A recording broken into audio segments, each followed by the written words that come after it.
Assalamualaikum warahmatullahi wabarakatuh dan hai semua anak didik saya. Saya doakan semoga anda berada dalam keadaan yang sihat sejahtera. Ya, selamat tahun baru saya ucapkan. Jadi hari ini apakah tajuk kuliah yang akan kita bincangkan bersama-sama? Jadi anda semua akan bersama dengan saya untuk kuliah pada hari ini. Jadi untuk hari ini, apa yang akan anda pelajari adalah pendidikan dan perkembangan sumber manusia. Jadi saya harap anda semua akan bersama dengan saya mendengar kuliah yang akan saya berikan berkaitan dengan pendidikan dan perkembangan sumber manusia. Berikut merupakan isi kandungan bagi kuliah kita pada hari ini, iaitu yang pertama, anda akan diperjelaskan berkaitan dengan pendidikan dan perkembangan sumber manusia. Yang kedua, anda akan diperjelaskan berkaitan dengan pembangunan sumber manusia dalam pendidikan. Yang ketiga, kita akan bincangkan berkaitan dengan isu-isu pembangunan sumber manusia dalam pendidikan. Dan yang terakhir, perbincangan berkaitan dengan laluan kerjaya dan pembangunan kompetensi guru. Baik, mari kita lihat berkaitan dengan pendidikan dan perkembangan sumber manusia bermula dengan zaman British. Dasar pendidikan hanya bertujuan menjadikan anak Melayu, petani dan nelayan yang lebih baik daripada ibu bapa mereka. Ini yang merupakan perkara yang berlaku ketika zaman British, di mana dasar pendidikan yang ditubuhkan oleh Kementerian Pendidikan ataupun kerajaan hanya bertujuan untuk menjadikan anak Melayu ataupun anak bangsa-bangsa di negara Malaysia sebagai petani, nelayan, buruh, menoreh getah ataupun terlibat dalam ekonomi kecil. Dan ianya bertujuan untuk menjadikan mereka lebih baik daripada ibu bapa mereka. Namun, apa yang berlaku adalah selepas kita mencapai kemerdekaan, dasar pendidikan kebangsaan turut berkembang di mana Akta Pelajaran 1961 telah menitik beratkan aspek perpaduan dan penghasilan tenaga kerja. Dan sehinggalah kini ke tahun 2021, sumber manusia ataupun human resources merupakan satu aspek yang sangat penting yang dititik beratkan dalam sistem pendidikan Malaysia untuk memajukan lagi sumber manusia di negara Malaysia. Kita akan melihat secara terperinci berkaitan dengan pendidikan dan perkembangan sumber manusia. Apa itu dikatakan dengan pembangunan sumber manusia? Pembangunan sumber manusia merupakan satu usaha untuk melatih dan membimbing sumber manusia di dalam sebuah organisasi untuk mencapai tahap kecekapan dan kepakaran serta mempunyai kemahiran bagi disumbangkan pada organisasi semula. Jadi anda perlu tahu apa yang dimaksudkan dengan pembangunan sumber manusia. Ianya usaha yang sangat penting dalam melatih, membimbing sesebuah organisasi itu untuk mencapai tahap kecekapan dan kepakaran dan seterusnya melahirkan sumber manusia yang berkemahiran dan kemahiran-kemahiran itu digunakan untuk dipulangkan balik kepada organisasi dan seterusnya masyarakat sekeliling.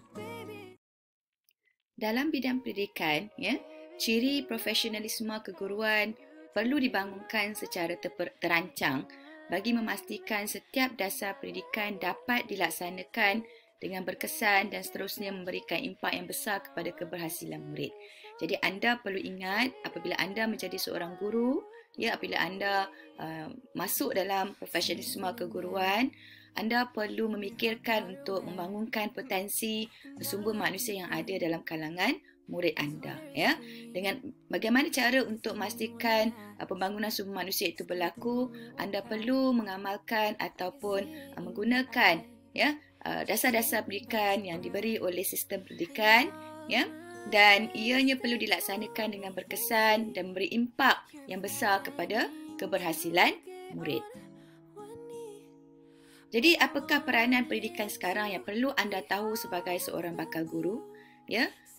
Pendidikan bertujuan yang pertama untuk melahirkan tenaga kerja yang profesional dan mahir dan separuh mahir. So anda sebagai seorang guru, anda kena lahirkan anak murid yang InsyaAllah pada masa akan datang akan mencuburi bidang kerja yang profesional, yang mahir dan juga separa mahir. Yang kedua, untuk melahirkan pakar penyelidik terutamanya dalam bidang research and development iaitu R&D, melahirkan mobiliti tenaga kerja, membentuk masyarakat berteknologi tinggi dan mengimbangi sosial ekonomi antara kaum. Dan bagaimanakah kita sebagai seorang guru ingin merealisasikan peranan-peranan yang perlu dilaksanakan oleh bidang pendidikan sekarang? Ianya dilaksanakan melalui RM, bukan ringgit Malaysia tapi rancangan Malaysia. Jadi kalau kita lihat kepada rancangan Malaysia ke-11 yang berdurasi antara 2016 hingga 2020, terdapat 6 teras strategik di dalam RMK 11 ini. Yang pertama, memperkukuh inklusiviti ke arah masyarakat yang saksama. Yang kedua, meningkatkan kesejahteraan untuk semua. Yang ketiga, mempercepat pembangunan modal insan untuk negara maju. Seterusnya, menuju ke arah pertumbuhan hijau bagi meningkatkan kemampanan dan daya tahan. Yang kelima, memperkukuh infrastruktur bagi menyokong perkembangan ekonomi. Dan yang terakhir, memperkayasa pertumbuhan ekonomi untuk peningkatan kemakmuran. Maka anda sebagai seorang guru, anda perlu fikir bagaimana corak pengajaran anda di dalam bilik darjah dapat melahirkan anak didik ataupun murid-murid yang kemudiannya nanti apabila bekerja mempunyai aspek-aspek berikut dan ianya bertujuan untuk mencapai aspirasi negara. Selain daripada RMK ke-11, di Malaysia, di dalam sistem pendidikan Malaysia, kita juga turut menekankan pelan pembangunan pendidikan Malaysia, iaitu singkatannya ataupun akronim bagi PPPM. Apa itu Pelan Induk Pembangunan Pendidikan Malaysia? Merupakan dokumen lengkap yang mengandungi strategi 13 tahun untuk menaik taraf sistem pendidikan supaya selaras dengan sistem pendidikan terbaik di negara maju. Pelan ini mengenal pasti 100 inisiatif yang akan dilaksanakan dalam 3 fasa atau gelombang dalam tempoh 13 tahun yang akan datang, di mana kerajaan telah menetapkan 25 inisiatif utama untuk dicapai pada tahun ini dan tahun berikutnya. Kalau kita lihat pada gelombang yang pertama yang berakhir pada tahun 2015, menitik beratkan pelaksanaan pelan, memberi sokongan padu kepada guru serta tumpuan terhadap kemahiran asas. 2016 hingga 2020 yang baru berakhir pada tahun lepas, memacu peningkatan dan penambahbaikan, dan sekarang kita berada di gelombang yang ketiga ataupun fasa yang ketiga yang akan berakhir pada tahun 2025, di mana kita mengharapkan kuasa autonomi menguruskan pentadbiran sekolah diberikan. Baik, bahagian kedua yang kita akan bincangkan adalah pembangunan sumber manusia dalam pendidikan.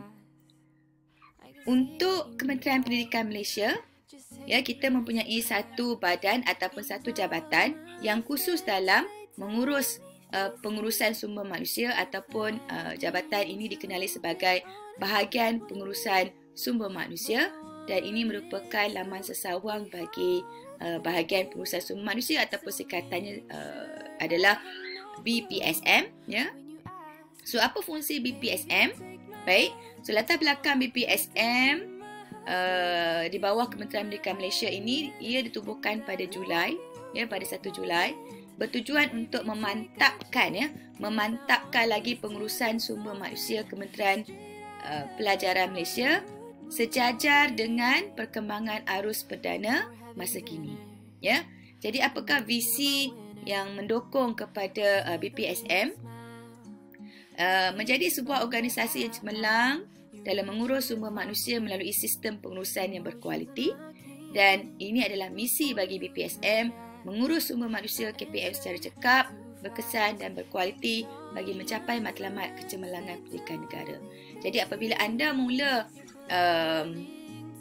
menjadi seorang guru, segala maklumat anda, kenaikan pangkat, urusan peribadi anda adalah di bawah bahagian pengurusan sumber manusia. Jadi apakah fungsi bahagian pengurusan sumber manusia ataupun BPSM ini? Yang pertama, melaksanakan kajian dan penetapan dasar sumber manusia. Yang kedua, mereka terlibat dalam menguruskan pelaksanaan sistem maklumat pengurusan sumber manusia atau dikenal sebagai HERMIS. So nanti bila anda menjadi seorang guru, anda perlu melengkapkan data-data peribadi anda di dalam sistem HERMIS. Ya, ia merupakan satu sistem yang merekod semua tentang diri anda. Okey. Terutamanya berkaitan dengan perkhidmatan anda dalam bidang pendidikan di KPM. Selain daripada itu, ia juga bertujuan untuk mengkaji pewujudan organisasi baru, permohonan penstrukturan semula organisasi, fungsi serta pemantapan penjawatan bagi bahagian Jabatan Pelajaran Negeri JPN, Pejabat Pelajaran Daerah PPD dan institusi pendidikan di bawah KPM, di samping mengurus permohonan perjawatan di bawah anggaran belanja mengurus perjawatan dan menjalankan naziran perjawatan dan perkhidmatan. So, bahagian pengurusan sumber manusia ini banyak terlibat dalam proses penjawatan seorang guru ataupun pegawai-pegawai di bawah KPM.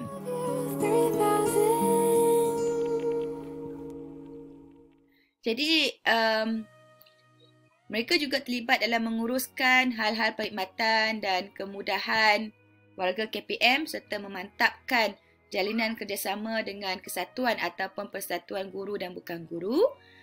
Juga terlibat dalam mengendalikan urusan pemangkuan, kenaikan pangkat, penempatan pemangkuan, pertukaran setara bagi pegawai perkhidmatan pendidikan dan AKP serta menjadi urus setia induk panel pembangunan sumber manusia dan urus setia anugerah darjah kebesaran, bintang dan pingat peringkat persatuan dan negeri.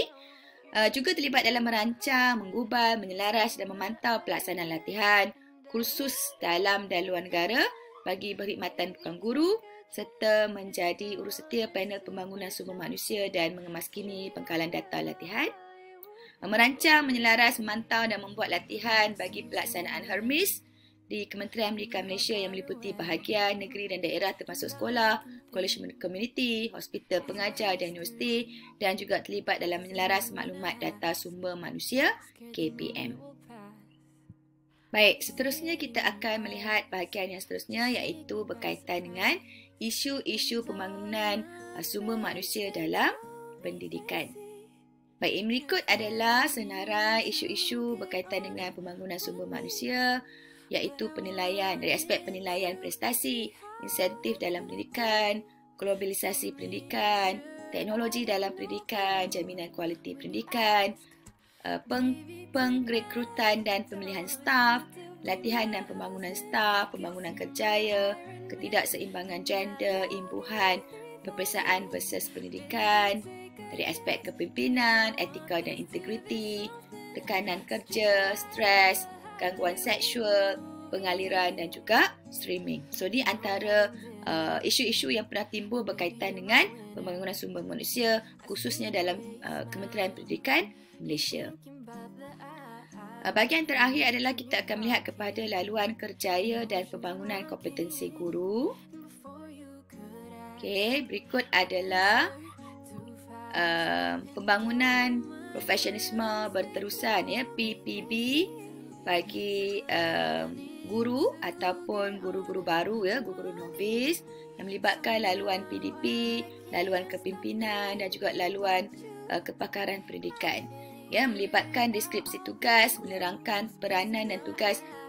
PPP adalah pegawai perkhidmatan pendidikan mengikut grade yang disandang. Dari aspek kompetensi melibatkan kompetensi dibangunkan berteraskan kepada pengetahuan, kemahiran dan nilai profesionalisme keguruan. Kita juga melibatkan standard prestasi dokumen piawai yang keberhasilan yang perlu dicapai oleh PPP mengikut deskripsi tugas Itu adalah standard prestasi, satu dokumen piawai keberhasilan yang perlu anda capai yang menerangkan deskripsi tugas anda. Penilaian bersepadu yang melibatkan satu kaedah penilaian yang menilai kompetensi dan prestasi seorang guru. Kenaikan grade dan pertukaran laluan yang tertakluk pada syarat dan kriteria yang ditetapkan. Jadi kalau anda ingin menukar tempat kerja sama ada dalam daerah, negeri So anda perlu pergi kepada kenaikan grade dan pertukaran laluan ya.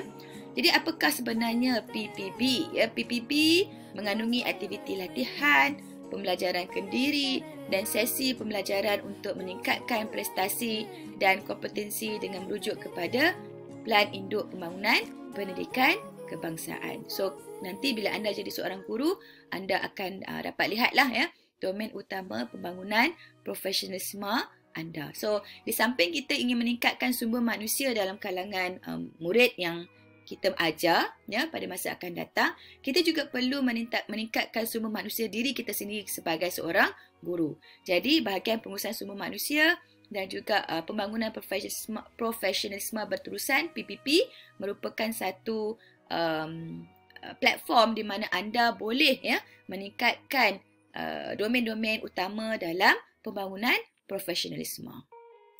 Jadi secara kesimpulannya apa yang boleh saya nyatakan di sini adalah sumber tenaga manusia adalah penting kerana Malaysia adalah di dalam fasa untuk merealisasikan Plan Pembangunan Pendidikan Malaysia yang dijangkakan akan selesai pada tahun 2025. Jadi oleh itu penggunaan sumber tenaga manusia perlu digemblengkan dengan cekap dan optimum ke arah melahirkan generasi yang mampu berdaya saing pada era globalisasi ini. Jadi anda sebagai seorang guru ya perlu memastikan bahawa anak didik anda akan mempunyai ciri-ciri yang diperlukan dalam aspek sumber manusia yang berkualiti, yang mempunyai impak yang tinggi dan memberi kesan kepada kemajuan negara pada masa akan datang, terutamanya pada era globalisasi ini. Jadi, sekian dahulu penerangan saya bagi kuliah hari ini. Terima kasih atas perhatian anda. Saya mendoakan anda akan menjadi seorang guru yang insya-Allah pada masa akan datang akan berusaha untuk memastikan sumber manusia bagi negara Malaysia akan terhasil secara optimum dan anda sebagai seorang guru juga akan menjadi sumber manusia yang berguna kepada bangsa, agama dan juga negara. Jadi, stay safe dan stay healthy. Assalamualaikum warahmatullahi wabarakatuh.